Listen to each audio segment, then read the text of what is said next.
কাল ভৈরব অষ্টমী বা ভৈরব অষ্টমী বা কাল ভৈরব জয়ন্তী অগ্রহায়ণ বা মার্গশীর্ষ মাসের কৃষ্ণপক্ষের অষ্টমী তিথিতে পালিত হয় এবং এটি একটি গুরুত্বপূর্ণ ধর্মীয় উৎসব।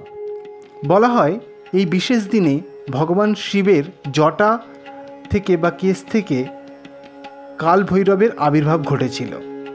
কাল ভৈরব শিবের ক্রোধের অভিব্যক্তি। এই ভৈরব অষ্টমী তিথিতে ভগবান কাল ভৈরবের পুজো করলে পরিবার নানা রকম নেতিবাচক শক্তি থেকে সুরক্ষিত হয়। সমস্ত বিপদ আপদ থেকে পরিবারের সবার রক্ষা করেন স্বয়ং কাল ভৈরব। সংসারের সুখ সমৃদ্ধিও বৃদ্ধি পায়। কিন্তু বেশ কিছু উগ্র কর্ম এই দিন করলে জীবনে নেমে আসে চরম দুর্ভোগ। এই ভৈরব অষ্টমীর দিনক্ষণ, সময়সূচি এবং এই দিনের মাহাত্ম্য পালনবিধি বিস্তারিত জানাবো। সম্পূর্ণ ভিডিওটি দেখুন শুধুমাত্র সনাতনী ভাবনায়।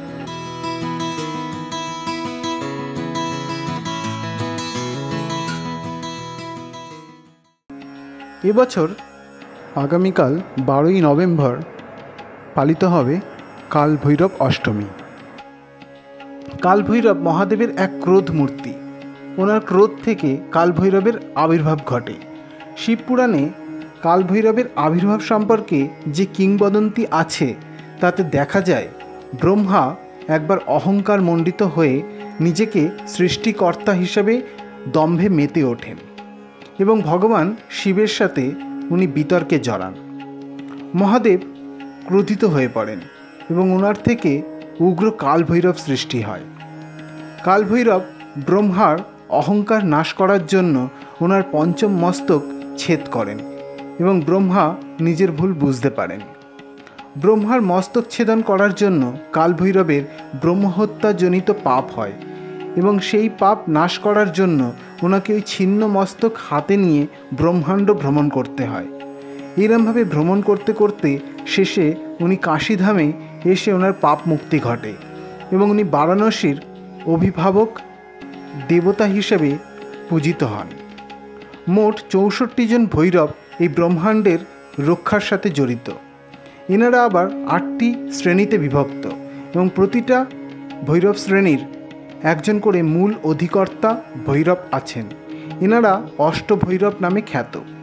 এনারা ব্রহ্মাণ্ডের 8 দিক রক্ষা করেন এবং সময়কে নিয়ন্ত্রণ করেন। কাল ভৈরবের পুজো করলে পূজকের সমস্ত মনোবাসনা পূর্ণ হয়।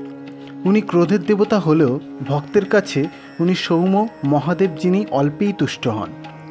তাই ভৈরব অষ্টমী তিথিতে সকাল সকাল ঘুম থেকে উঠে কোনো পবিত্র নদীতে স্নান করে সূর্য অর্ঘ্য দিন এবং তারপর কোনো শিব মন্দিরে গিয়ে শিবলিঙ্গে জল ও বিল্লপত্র অর্পণ করুন এবং মনে মনে বলুন কাল ভৈরবায় নমঃ।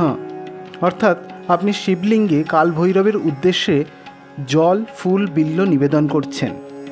সারাদিন উপবাস করতে পারেন বা সাত্ত্বিক আহার যথা ফলাহার বা হবিষান্ন খেতে পারেন। এই দিন মিথ্যাচার বা অহংকার পুরোপুরি বর্জন করুন। এগুলি কাল ভৈরব একদম পছন্দ করেন না। কোনো কালো কুকুর বা যে কোনো কুকুরকে কিছু খাওয়ান, এতে ভৈরব তুষ্ট হন। সন্ধেবেলা বাড়ির শিবলিঙ্গে বা কোনো মন্দিরে গিয়ে সিদ্ধি ও পঞ্চামৃতে শিবলিঙ্গ স্নান করান এবং বলুন কাল ভৈরবায় নমঃ মন্ত্র। ফুল, ফল, বিল্লপত্র নিবেদন করুন।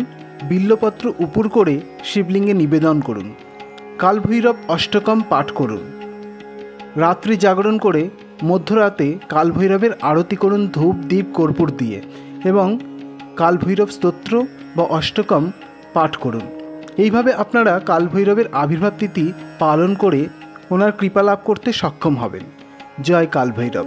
ওম নমঃ শিবায়।